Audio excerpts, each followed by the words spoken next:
Welcome to this explainer. Today, we're diving straight into the hidden mechanics of absolute power. We're going to look closely at the underlying structures of autocratic regimes, how they maintain their grip on society, and, really importantly, the devastating consequences that unfold when those systems rely on state-sponsored violence. It's a complex, deeply relevant topic for our modern world, so let's break down exactly how these regimes actually function. So let's kick things off with a question that political scientists and economists have literally been debating for decades. Is there actually such a thing as a benevolent dictator? Like, can an autocrat who wields absolute, unchecked power ever truly act solely for the benefit of the population? It's kind of the core mystery we're unraveling today, and the historical data paints a very revealing picture. Okay, let's dive into this.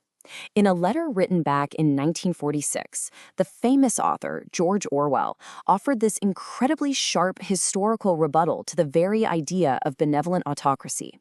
He argued that revolutions are inherently self-serving for the people who seize power, concluding simply that a benevolent dictatorship just cannot exist. The sheer mechanics of absolute power fundamentally prioritize the survival of the regime way above the genuine welfare of the public. And, this isn't just ancient history. Just look at this data from the Freedom House Index. A staggering 37% of the global population today still lives in countries classified as not free. Think about that for a second. Over a third of the world is navigating everyday life under regimes that actively suppress political opposition and violate basic human rights, all just to maintain control. Section 1. The Myth of Benevolence and the Rise of the 21st Century Autocrat. To really grasp modern non-democratic rule, we have to look at how these regimes have shape-shifted. The defining figure of modern autocracy is what researchers call the spin dictator. Unlike the classic tyrants of the past who wore military uniforms covered in medals, today's spin dictators wear conservative business suits. They hire political consultants and pollsters, they stage citizen call-in shows and hold actual elections. But make no mistake, they are definitely covertly pursuing repression. They just do it by faking a democratic facade rather than relying on outright terror. And this brilliantly illustrates the shift. On the left, we've got the 20th century dictators of fear, figures who used overt terror, secret police, and genocidal ideologies to force compliance. Now, on the right, we have today's spin dictators. They maintain their power through digital censorship, manipulative propaganda, and even AI. They engineer popularity so they don't have to resort to mass public executions. It's a completely different playbook. Section 2. The Regime Spectrum. Unmasking the Systems of Control. Beneath all that polished media spin, we need to unmask the actual structural systems of non-democratic rule. Political systems exist on a spectrum, right? Here we're contrasting two major forms. Authoritarianism is more pragmatic and elite-centric. It totally crushes political opposition, but often leaves citizens with some level of private autonomy. Totalitarianism, on the other hand, is extreme. It dominates both public and private life, relying on forced mass mobilization to dictate literally every aspect of society. But here's the catch. Both of these systems face a massive structural vulnerability known as the dictator's dilemma. When a regime relies heavily on repression, citizens quickly learn that to stay safe, they have to falsify their preferences. They lie about supporting the leader. And because everyone is pretending, the dictator becomes completely blind to genuine public sentiment. They suffer from a dangerous scarcity of accurate data about their own country. It's basically a giant, state-sponsored echo chamber. Section 3. Cults of Personality. Engineering Devotion. So, how do you bypass that dangerous blind spot of the dictator's dilemma? Well, regimes have to engineer devotion. A cult of personalities is a very specific, highly orchestrated form of propaganda. It's designed to present the leader not just as a politician, but as an infallible, almost mythical figure. By completely saturating the public sphere with this exaggerated greatness, dictators can generate a layer of popular support that pure military force simply cannot achieve on its own.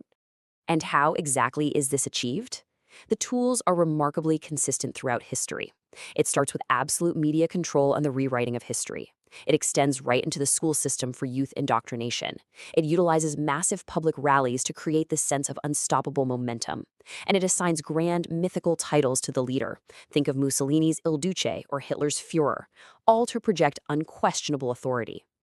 Section 4. The Risk of Atrocities. What triggers state-sponsored violence?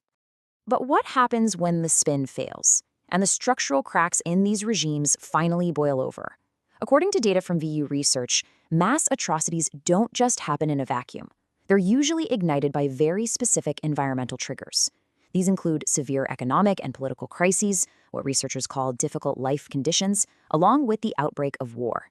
And this risk is heavily amplified in plural societies that already have deep historical divisions. When these environmental triggers align with autocratic rule, the result can be what scholar R.J. Rummel termed democide. This is defined as the intentional killing of non-combatants by a government. It's a pretty broad concept encompassing genocide, politicide, and mass murder, but it perfectly links those environmental risk factors directly to calculated, state-sponsored actions against a regime's very own people. Now, what's really interesting about this slide is a phenomenon researchers call more murder in the middle. You might naturally assume that fully totalitarian states are always the most violent. But the data shows that intermediate, semi-democratic regimes, those caught transitioning between dictatorship and democracy, actually face the highest risk of civil war and state-sponsored mass killings. They simply lack both the absolute suppressive capacity of a hardline dictatorship and the peaceful conflict resolution institutions of a consolidated democracy. So let's see how this builds into an actual timeline of violence. First, a political or economic crisis creates intense hardship. Second, to deflect blame, the leader actively exploits societal divisions, creating a toxic us versus them mentality.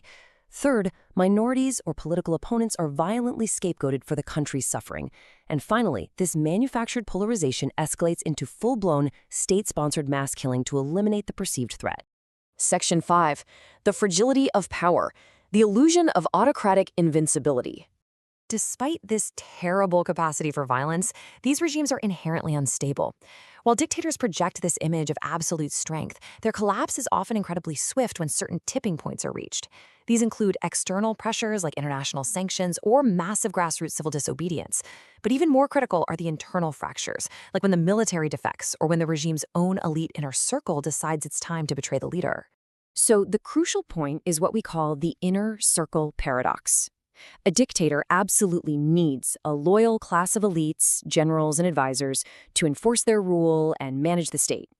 Yet, because these elites hold the keys to the military and the treasury, they are the exact same people most likely and most capable of overthrowing the dictator in a coup. It is a constant, paranoid balancing act. Which leaves us with a final thought to reflect on today. Considering the dictator's dilemma, the heavy reliance on deception, and that ever-present threat of inner circle betrayal, will the resilience and institutional checks of liberal democracy ultimately outlast the fragile illusion of autocratic invincibility? It's a profound question about the future of global governance.